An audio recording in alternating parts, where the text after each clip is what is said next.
उन्नाव में विधानसभा अध्यक्ष और भगवत नगर विधानसभा से विधायक हृदय नारायण दीक्षित ने सरकार की उपलब्धियां गिनाई।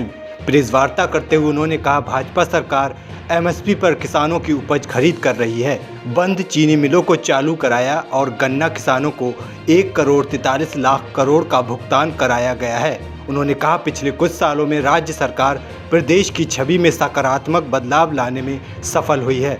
अब प्रश्न प्रदेश वास्तव में उत्तर प्रदेश बना है।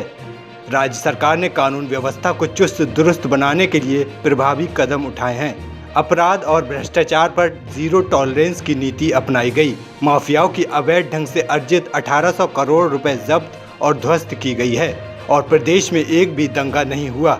हृदय नारायण दीक्षित ने आगे कहा, प्रदेश सरकार देश की 44 योजनाओं के क्रियान्वयन में देश में अव्वल रही है।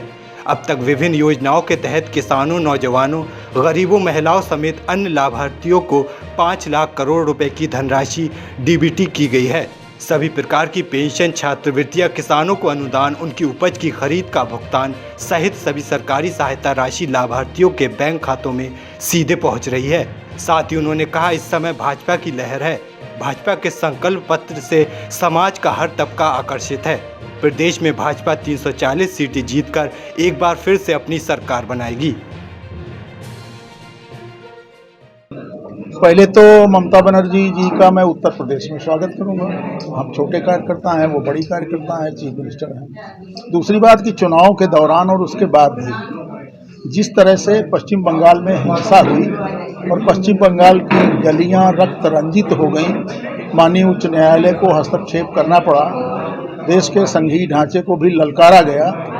जितने पाप ममता बनर्जी ने किए हैं वो सब उत्तर प्रदेश के लोग पढ़े लिखे हैं, जानते हैं। विपक्षी दल कहीं हावी नहीं हो रहे हैं।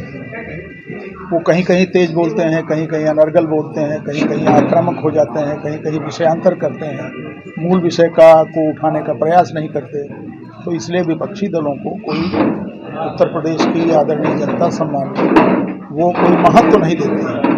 आक्रोश में बोली गई कोई बात बहुत महत्वपूर्ण होती है। जैसे आपने प्यार से पूछा, हमने प्यार से उत्तर दिया।